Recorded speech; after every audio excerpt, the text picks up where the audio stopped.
બનાસકાંઠા જિલ્લામાં 7 તારીખના રોજ રાત્રે એક જે ગાદરવાડા જે ગઢ પોલીસના હદમાં આવે છે ત્યાંના જે રહેવાસી છે 4 મિત્રો જે પાલનપુર આવ્યા હતા તે દરમિયાન તેમના પર જે પાલનપુર પશ્ચિમની હદમાં ત્યાં જે અલગ અલગ ઇસમો દ્વારા જે હુમલો કરવામાં આવે છે જેમાં જે ઇસમો જે છે એ ઇસમોને અત્યારે હાલમાં આઈડેન્ટિફિકેશનની કાર્યવાહી ચાલુ છે. પોલીસ દ્વારા અલગ અલગ જે આરોપીને આઈડેન્ટિફાઈ કરીને તેમને વેરીફાઈ કરીને અને રાઉન્ડ અપ કરવામાં આવ્યા છે. તદુપરાંત હાલમાં જે ઇજાગ્રસ્ત છે તેમના પણ જે નિવેદન લેવાની એ કાર્યવાહી ચાલુમાં છે.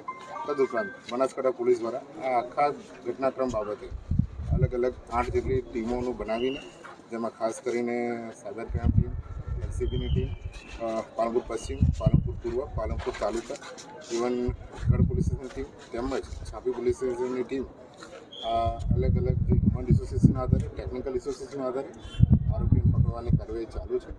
આ તમામ જે ઘટનાક્રમ છે એ ઘટનાક્રમ અન્વયે કોઈ બીજા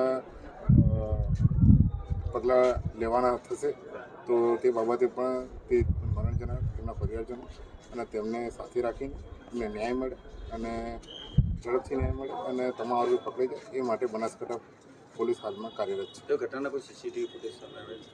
આ તમામ ઘટનામાં બાબતમાં જે ઘટના જગ્યાએ બન્યો છે એ બાબતના ત્યાંના પ્રોપર સીસીટીવી કે ત્યાં સીસીટીવી નથી, પરંતુ જે અન્ય જે દરેકે સરાઉન્ડિંગ એરિયા કે બીજી જગ્યાએ જ્યાં આરોપી ભેગા થયા હોય કે બીજી કોઈ જગ્યાએ અન્ય જગ્યાએ સીસીટીવી હોય એ બાબતે અમારી જે ટેકનિકલ ટીમ છે એ તમામ જગ્યાઓનું ખાસ કરીને રૂટ મેપિંગ કરી રહી છે. રૂટ મેપિંગના આધારે આ જે આરોપીઓ જે ઘટના સ્થળને અંજામ આપ્યો અને ત્યાંથી છૂટા પડ્યા હોય એ તમામ જગ્યાઓના સીસીટીવી ફૂટેજ મેળવવામાં આવી રહ્યા છે.